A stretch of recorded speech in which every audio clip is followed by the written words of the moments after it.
halkani waa London oo idinkala hadlaysa laba mawjadood oo gaaban 11 iyo 13.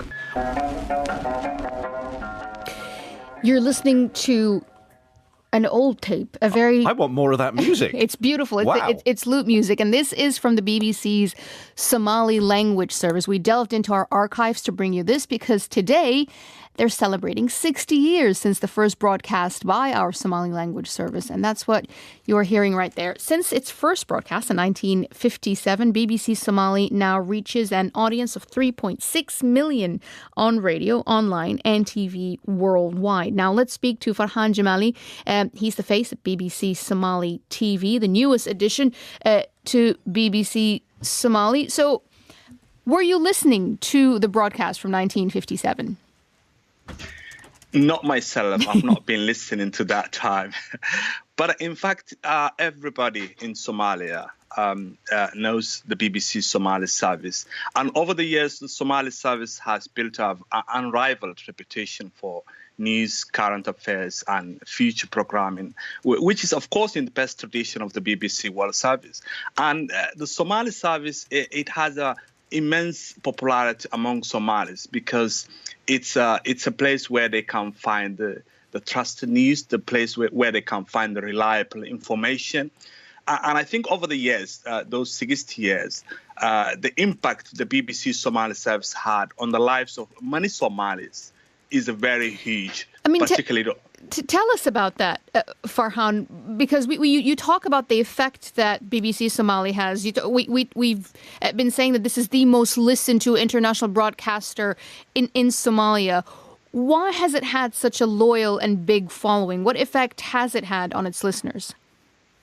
Well, if I start with the last 3 decades, I think, in which people in Somalia have lived through very difficult and often dangerous times, the BBC Somali service programs were seen by many as a lifeline during the humanitarian crisis, during the civil war.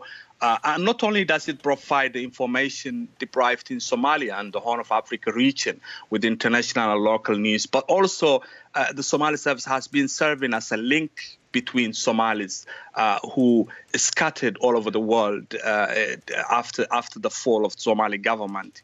So to many Somalis, the BBC is much more than a radio program. It's a way of life. It's part of their daily routine. It brings together the family. They listen together the BBC. I remember when I was growing up in Somalia back in 1980s and 90s, every place in Somalia comes to a complete standstill at 5 p.m. local time. That's when the BBC Somali program is on.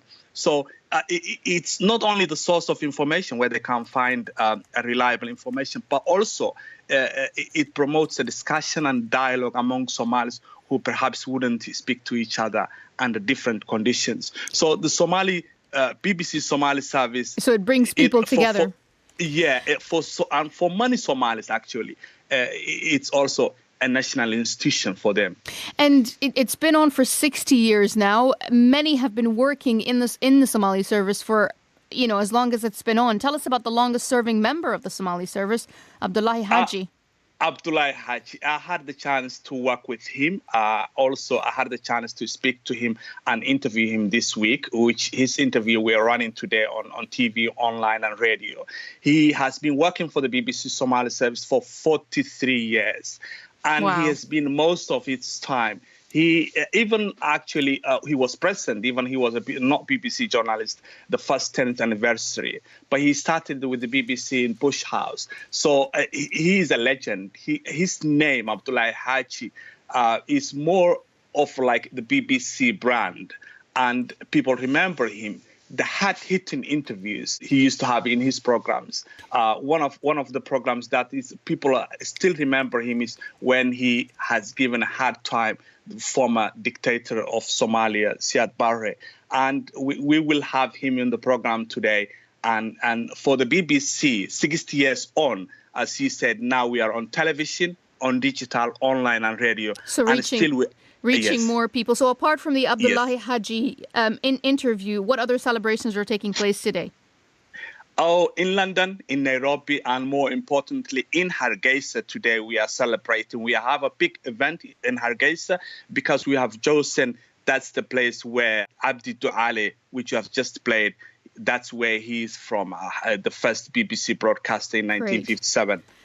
Farhan Jimale, the face of BBC Somali TV, thank you for joining us, and many, many happy returns. 60 years since the first broadcast of our Somali language service. Happy birthday. I should say the most enthusiastic welcome I ever had in the back of a taxi when I said, I work for the BBC, was in Washington. Somali taxi driver, he just turned around and said, "What, do you know?" and started reeling off all these names. A proud moment, I have to say, rather for the Somalis rather than for me, I have to say. They didn't know any of my programmes. Obviously, 12 minutes to the hour.